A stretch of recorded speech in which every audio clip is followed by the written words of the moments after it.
안녕하세요. 오늘 이야기는 좀 뭐랄까, 도발적인 질문으로 시작해 볼까요? 오, 어떤 질문이죠? 만약에 누군가 건물에 불을 질렀는데 그걸 보고 신고한 사람이 있다면요. 네. 그 사람은 방화범을 배신한 걸까요? 아, 듣고 보니 이런 질문도 가능하겠네요.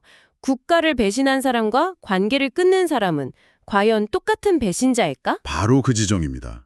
최근에 역사 강사로 유명하신 전한길 선생님이 한동훈 대표를 향해서 자신을 키워준 주군에게 칼을 꽂는 건 의리가 아니다. 네, 그 발언이 있었죠. 네, 그러면서 배신이라는 키워드로 비판해서 큰 화제가 됐습니다. 맞아요. 아무래도 주군, 의리 이런 단어들이 주는 무게감이 있다 보니까 많은 분들이 좀 감정적으로 반응하시는 것 같아요. 그렇죠. 한쪽에서는 어떻게 그럴 수 있냐? 하고 다른 쪽에서는 그게 왜 배신이냐? 이렇게 맞서고요. 네, 팽팽하죠. 맞아요. 그래서 오늘 저희는 이 뜨거운 배신이라는 키워드를 한 발짝 딱 떨어져서 보려고 합니다. 아, 감정의 영역이 아니라? 네, 감정이 아니라 서로 다른 두 개의 렌즈, 그러니까 개인적 의리라는 렌즈랑 공적 책무라는 렌즈를 통해서 이 상황을 깊이 있게 한번 들여다보는 거죠. 아주 좋은 접근이네요. 이 두 가치가 충돌할 때 우리는 과연 무엇을 더 중요하게 생각해야 하는가? 네, 오늘 대화의 핵심 질문이 바로 이게 될 것 같습니다. 그럼 먼저 배신이라고 주장하는 쪽의 논리부터 차근차근 살펴볼까요? 네, 좋습니다. 이걸 단순히 감정적인 비난이라고만 보기에는 그 안에도 나름의 논리가 숨어 있는 것 같거든요. 그들이 말하는 의리라는 게 뭘까요? 그렇죠.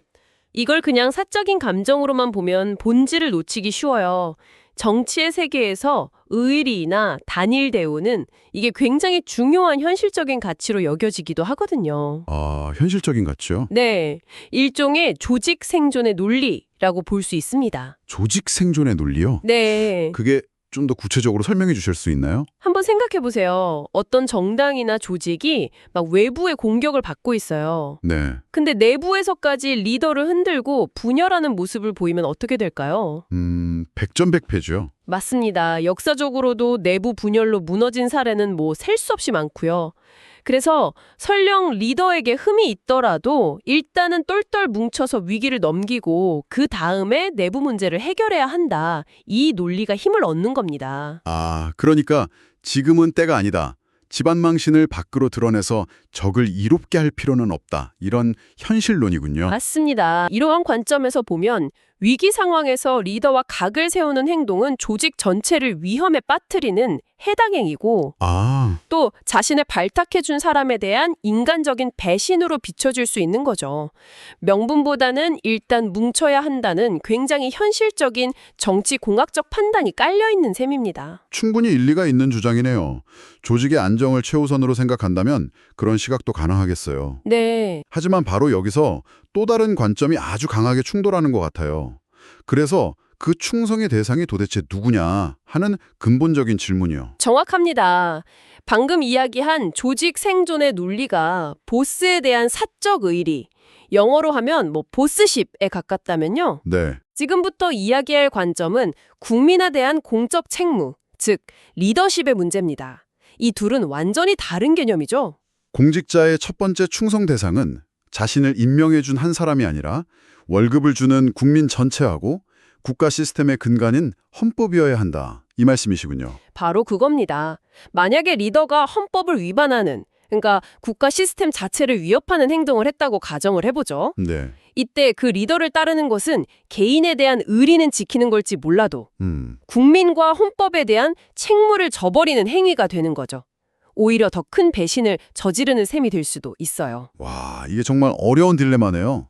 한쪽에선 조직을 지키기 위한 의리를 말하고 다른 쪽에선 국가를 지키기 위한 책무를 말하고 그렇죠. 이 두 관점이 부딪히니까 누구 때문에 이 사단이 났나 하는 책임 공방으로 번지는 것 같은데요. 맞아요. 그리고 바로 그 책임 공방에서 우리가 흔히 빠지는 논리적인 함정이 하나 있습니다. 어떤 함정이죠? 바로 시간 순서에만 매몰되는 거예요. 예를 들어 윤석열 전 대통령이 계엄을 선포했다. 네. 그 후에 한동훈 대표가 비판하며 차별화를 시도했다. 그리고 그래서 그 결과로 보수가 분열됐다. 이런 식으로요. 듣기에는 그럴듯한데요. 시간 순서대로 좀 나열한 거잖아요. 그렇죠. 하지만 시간상 먼저 일어났다고 해서 그게 무조건 원인이 되는 건 아닙니다. 아, 논리학에서는 이런 오류를 이것 다음에 일어났으므로 이것 때문에 일어났다는 뜻의 라틴어로 포스트 혹 에르고 프롭테르 혹, 와, 어렵네요. 네, 우리말로는 사후 인과관계의 오류라고 불러요. 아, 그거 들어본 것 같아요.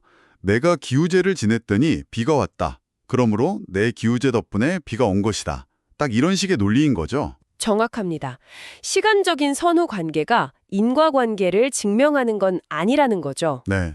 보수의 분열이라는 결과가 한동훈 대표의 비판 이후에 나타났다고 해서 그 비판이 분열의 근본 원인이라고 단정할 수는 없다는 겁니다. 어쩌면 진짜 원인은 다른 데 있을 수 있다. 네, 어쩌면 분열의 진짜 원인은 맨 처음에 있었던 계엄선포 그 자체일 수 있으니까요. 마침 이 논쟁이 불을 붙인 분이 역사 강사이시니 저희도 역사적 비유를 한번 들어보면 재밌을 것 같아요. 오, 좋네요. 이성계의 위화도 회군이 딱 이 딜레마를 보여주는 사례 아닌가요? 아주 적절한 예시죠. 고려 왕조의 입장에서 보면 이성계는 명백한 배신자입니다. 그렇죠. 왕명을 어기고 군대를 돌렸으니까요. 조직의 논리로 보면 최악의 항명이죠. 하지만 당시 무리한 요동 정벌에 반대했던 백성들이나 새로운 시대를 열어야 한다는 더 큰 대의의 관점에서 보면 그 결단은 역사를 바꾼 구국의 영웅적인 행동으로 평가되잖아요. 맞습니다. 여기서 중요한 건 누구의 관점에서 보느냐에 따라서 이성계가 역적이 될 수도 영웅이 될 수도 있다는 거예요. 아, 지금의 논쟁도 마찬가지죠.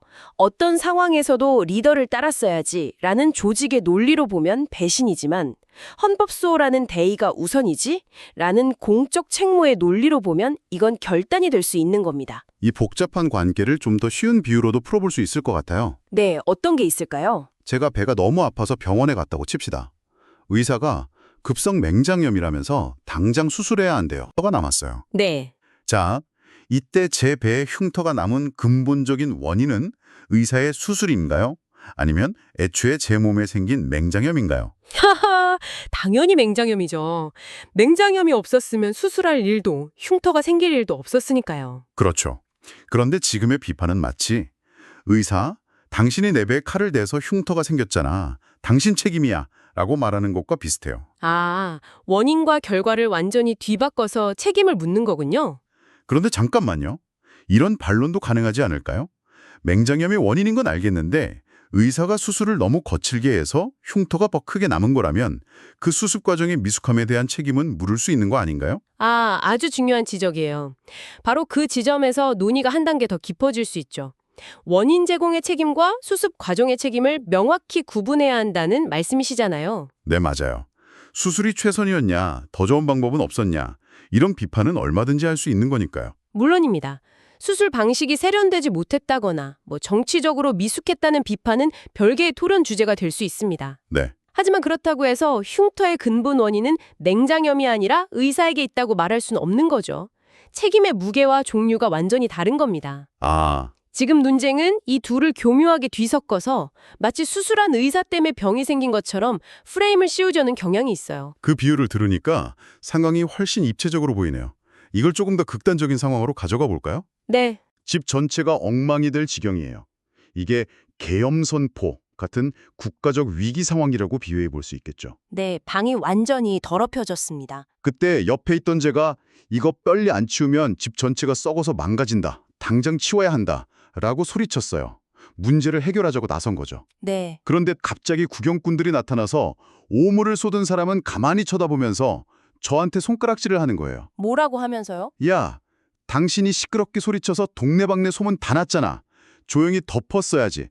당신 때문에 우리 집안 꼴이 웃어졌어. 라고요. 하하하. 이게 상식적으로 말이 되는 상황일까요? 전혀요. 그건 문제를 해결하려는 태도가 아니라 어떻게든 진실을 숨기려는 은폐에 가깝죠. 맞아요. 방을 더럽힌 원인 제공자는 놔두고 문제를 지적하고 해결하자고 나선 수습자를 비난하는 건 명백한 책임 전가입니다. 방을 치우자는 제 목소리가 방이 더러워진 원인은 아니잖아요. 그렇죠. 문제 해결의 시작일 뿐인데 말이죠. 결국 충성과 배신이라는 단어 자체를 우리가 어떻게 정의하느냐의 문제로 다시 돌아오는 것 같아요. 맞습니다. 특히 공적인 영역에서는 더더욱 그렇죠. 우리가 역사에서 충신과 간신을 어떻게 구분하는지 생각해보면 답이 좀 더 명확해져요. 아, 왕이 명백히 잘못된 길, 나라를 망하게 할 길로 가려고 할 때 옆에서 전하 지당하신 말씀이옵니다 라고 말하는 사람이 충신인가요? 아니죠. 그건 자신의 안위를 위해 왕의 눈과 귀를 막는 간신이죠. 그렇죠. 진짜 충신은 자기 목이 날아갈 걸 각오하고 아니되옵니다 전하, 그 길은 아니되옵니다 라고 직언하는 사람이잖아요. 이 구도를 지금 상황에 대입해 볼 수 있어요.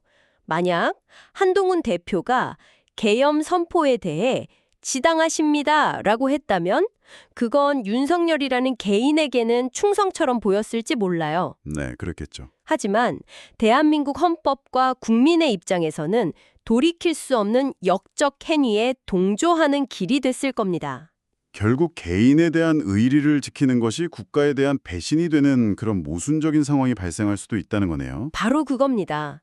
그래서 공직자의 충성은 특정 개인이 아니라 오직 국민과 헌법을 향해야 한다는 원칙이 중요한 거군요. 그렇습니다. 따라서 대통령이 헌법을 위배했을 때 그와 결별하고 헌법의 편에 서는 것은 개인에 대한 배신으로 보일지언정 헌법에 대한 최고의 의리를 지키는 행위라고 재해석할 수 있는 거죠. 자, 그럼 오늘 나눈 이야기들을 종합해보면 이런 질문을 던질 수밖에 없겠네요. 네. 보수 진영이 스스로 지키고자 하는 핵심 가치가 과연 무엇인가? 보통 질서, 법치, 책임, 국가 안정 이런 것들을 꼽잖아요? 그렇죠. 보수의 핵심 가치들이죠. 그렇다면 국가의 근간인 헌법 질서를 흔들어서 나라를 위험에 빠뜨린 선택과 그 잘못된 선택을 바로잡고 어떻게든 헌법 질서로 돌아오려는 시도 중에서 네. 과연 어느 쪽이 진짜 보수의 가치에 더 부합하는 행동일까요? 굉장히 본질적인 질문이네요. 사람에게 충성하는 것이 보수인가? 아니면 법치와 책임이라는 가치와 원칙에 충성하는 것이 보수인가? 맞아요. 이 질문에 스스로 답을 해보면 지금의 논란을 어떤 관점으로 바라봐야 할지 각자의 기준이 설 것 같습니다. 네, 오늘 정말 깊은 대화를 나눴네요. 배신이라는 하나의 단어를 두고 한쪽에서는 조직의 안정을 위한 의리를, 다른 한쪽에서는 헌법 수호를 위한 공적 책무를 이야기하고 있었습니다. 네. 결국 이 논쟁은 어느 쪽의 가치를 더 위에 두느냐의 가치관 싸움으로 볼 수 있겠어요. 맞습니다. 어느 한쪽을 무조건 틀렸다고 말하기보다는 두 가지 다른 논리와 가치가 충돌하고 있는 현상으로 이해하는 것이 더 정확한 분석일 겁니다. 오늘 저희는 공적인 의무와 사적인 의리의 충돌이라는 어쩌면 영원히 풀리지 않을 숙제에 대해 이야기해봤는데요. 네. 이 이야기가 꼭 정치인들만의 얘기는 아닌 것 같아요. 어떤 점에서 그렇죠? 대화를 마무리하면서 청취자 여러분께 마지막으로 생각해볼 거리를 하나 던져드리고 싶어요. 네. 혹시 여러분의 삶 속에서 이 사람과의 관계를 지킬 것인가, 아니면 내가 옳다고 믿는 중요한 원칙을 지킬 것인가 하는 그런 갈림길에 서본 적 없으신가요? 아, 생각해보니 누구나 한 번쯤은 겪어봤을 법한 고민이네요. 직장에서 상사의 부당한 지시를 따를 것인가? 아니면 양심을 지킬 것인가? 네, 오랜 친구의 잘못된 행동을 눈감아 줄 것인가? 아니면 쓴소리를 할 것인가 하는 문제일 수도 있겠고요. 네, 바로 그런 순간들이요.